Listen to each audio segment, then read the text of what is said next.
argitan kana wanti hin jedhu wanti biraan jiru ammas jechuudhaan si waamuu kan koo dhugaa jiru baruuf ture. Bakka bareen deemuu dandeessa ammas faanaa isaan jiran. Ejjennoon keessa arguun barbaadu maqaan kee maalidha? Maqaan kee dagadhee jira. Si jiraachuu kan Baganaa dagatte. Am jiraachuu kan afaan kanaan sammuu kan akka kineetti hin barbaadu. Afaan kanaan kee jirra kate. Ati walitti akkati maqaa koo waamuyyuu hin barbaadu. nama walitti buusuuf hin dandeenye ati jireenya jiraat singal waa'ee jireenya kan koo ati nama osoo kabiraallee fudhattee maal godhe hin tumsiifta qinaatii ilaalcha mukan kee bashitaa baasuuf anqanna eemiti maaf na qannaan si jammal mucaa toon qannaan sin jiru garuu borwaa itti gaabbitu ani ofii keef kanaan booddee dhuftee miila koo takka kuftu nan beeka kolfaadha kolfitee viidiyoon kana nan kaa gaaf sanaa wal biratti agarra gocha ammaa jettee kana jechuudha itti gaabbitu waan biru itti gaabbitu dhaan dubbatiin baay'eesaa biyaansa sin barbaadu itti deemuu dandeessaa kan biraas osoo qabatte hin tumsiifte namni rakkata waan ta'e amala kan kenneef garuu gaarummaan qabda gaarummaan kan maali qinaatii bashitanyaa of keessaa baasa hin qannee waa'ee gaarummaa kootiif waa'ee qinaatii kootiif wanti sin hallatu nan barbaaddu miti na sin beektu miti deemuu dandeessa caallis kanaan booddee nama ta'uu barbaade jaalallee yoo hubatte hin qanneen maqaa waan barbaade jaalala sakam isa walitti darraban kana abbaa barbaade kan akka keeti kan baay'isawee maqaa jaalalaa kan balleessu yooyaa ashaamar kafuun akkam jirtu hordoftoota firoota maatii koo nagaa keessanii ani jira waaqayyo faa galatu sinna guma keessanii jira kunoo waan jennu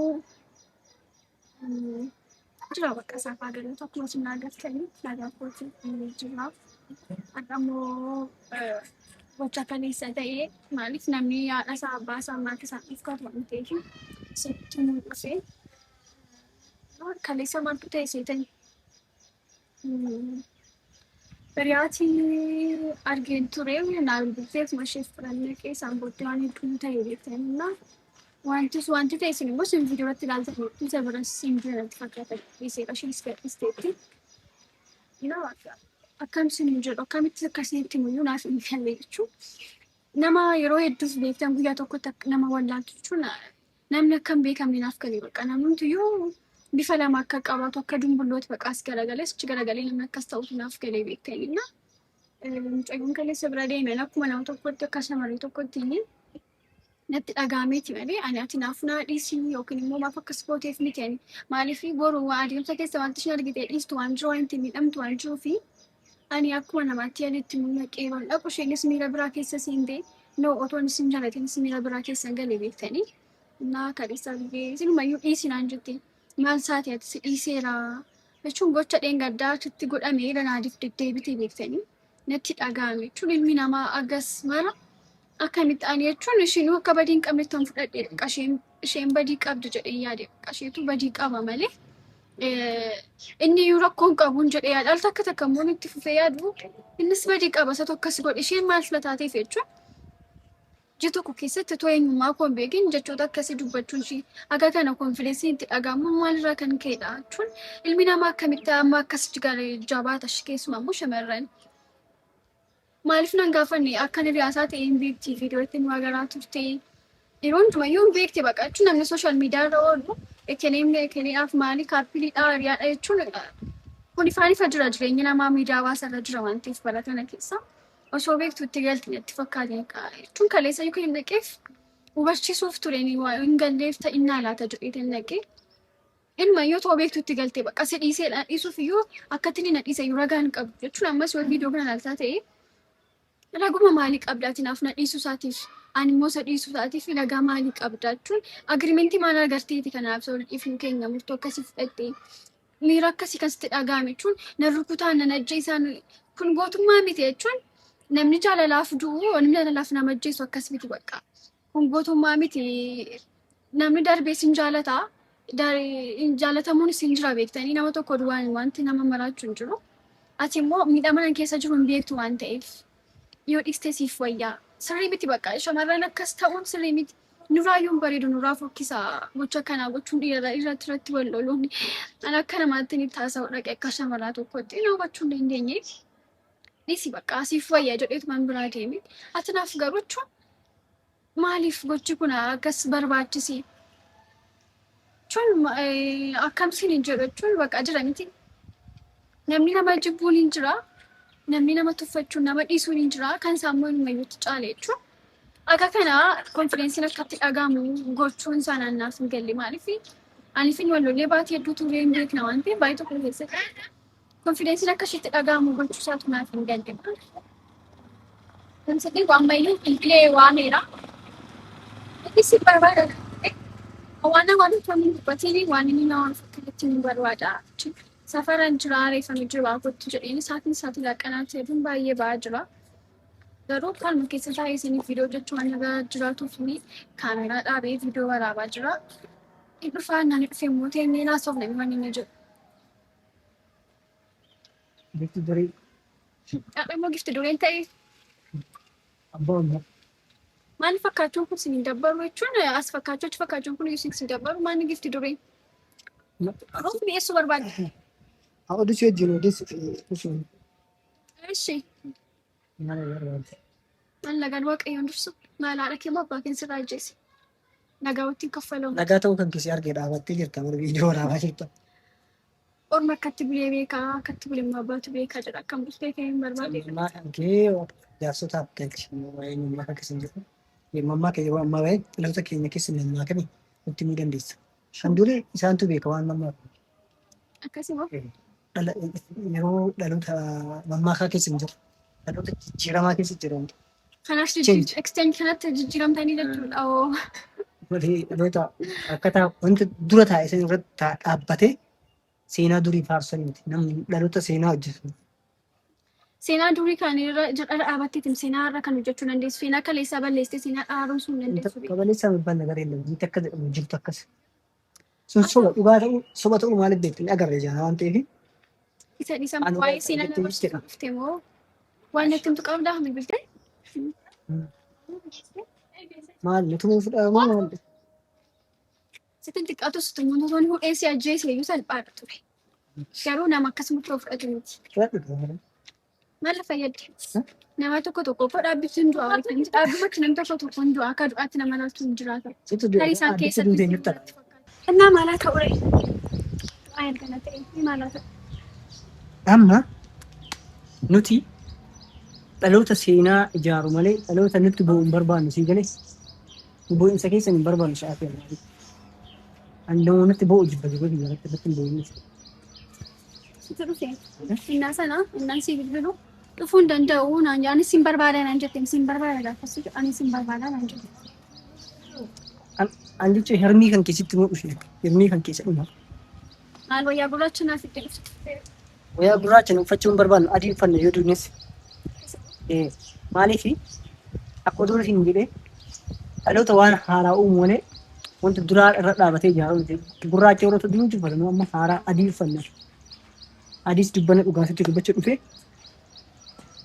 xaabiyaa ana hojii qabdu cufamee jira dubbachuu ta'eessisa. Ati amma jireenya kan kee jira. Yoo barbaade daandiitti bahi yoo barbaade ufajjeesi. Maaliif ufajjeesamu? Dura ufajjeesu uffanni isaa turre. Yeroo sana dhanii darbe kaa seenaa darbe. Seenaa darbe maal dhufte reeshee akkas ta'e maana barbaadda reeshee. Maana jireenya eegamaa diiqoo dhufte dura jireenya isa kam eegalte inumayyuu jireenya maal eegalte jireenya naan jechaa jirta. Jireenya kiyya eegalee. Ji'a tokkotti jireenya eegalte murtii dhaabbatte. Guyyaa tokkotti hin danda'amu mirga keenya. Namni seena godhadhaa kanaaf si waame. Miizee nama dhabne namni guutee bar nama qalbii qabu nama sammuu qabu nama ofiif hin taane nama jireenya harkaa badeetti yeroo miizee isa godhamu qabu maaliif iyya kan kee dhageenya gosa geekanii. Guyyaa darbuu fi waan hin dabarre hin dubbatu booda waan itti gaabbitu. Sitti mammaa kanatti mammaa sitti gaabbita booda. Hin gaabbu waan ta'eef wanti na gaabbitu. Maama sitti dhufee naasa'i. Ani jireenya haaraa jireenya jechuudha na ajaa'iba. Jireenya hanga ammaa ibidda keessa ture jechuudha. Jireenya jiraataan turre jechuudha. Jireenya keenya. Maal kanatu gurraachuutti filashitti fakkaattee jirta. Ani samiti mucayyoo Waaqayyo ana sirraa si mulqe.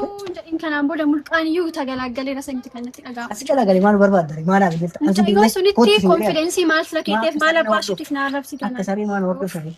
Ammas jecha gadhee waan sammuun kee waan duwwaa ta'ee fi jecha beekni of keessaa gadi baastee naasa'i. Ani isaan miti kan si waan.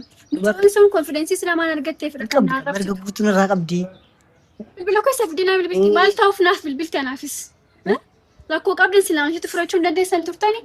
Amma ati nuti akka mindin maal jedhani akka re'ee beeloftee ati maa jettu fi na bira dhaabatan yoo barbaade situ amma maal goota jetta. Ansi barbaade miti kan si waamee sin jala mucayyooni maal gochuudhaaf natti bilbilte bilbila koo maaliif laatte Sababatiin na tuffattee koo silkii koo laattee fi malee maal abbaa ishee bilbilafatti bilbiltee naa waamti. Erga naa waam konfidensii maaliif? Nama tuffadhe sitti himu akka kolfumte nama tuffadhe san hin dubbisu akka ati jirtu isin beekaa Erga jira. akkas ta'e maaliif bilbila koo laattee fi shedhaaf? Dagadheera bara hin beeku nama dha. Nama laatee fi Ani jiraachuu kan viidiyoo kee xiqqoo argeera. amma Viidiyoo kan keelatti amma specialist jiraachuu argeera. kan jiru. Jiraachuu kan kiyyuu si beekaa Erga akkas ta'e maaliif hin deemtu ree? Erga akkas ta'e maaliif hin deemtu? deebi'aa barbaada mana barbaada amma bus hirmii kan kee tuffadhu sin jechuudha. Ani kafileetaan jireenya haaraa eegallee jirra. Jireenya keenya gammachuudhaaf Dhuftanii ofii keessaniif barbaadanii nama aramaa isii jalaa buqqisaadha. Maal jedhani kirdaadinaa maal jedhani keessaa buqqisaa aramaa jira. Aramaa of keessaa baasuudha. Daandii keenya daandii nagaati. Jiraachuu barbaadna. Dargaggummaa kanaan gana boo'insa achi ta'ee as kufee akkas ta'ee as qaaree mana hin barbaadnu. Daandii irraa buqqisaa deema gufuun waa hundi. Ni qofaan waaqayyoon hin buqqisan oolu. Asmaa nama waaqayyo taatetti. Kanaafuu buqqaataa. Amma waa'ee koo buqqa'uu fi waa'ee jireenya keetii ammaan booda asitti maan jiran kanaan booda ofii kee waan akka kachiiftuu fi sammuu kee duwwaa kanatti jechaan tan akkati dubbattu hin barbaadu.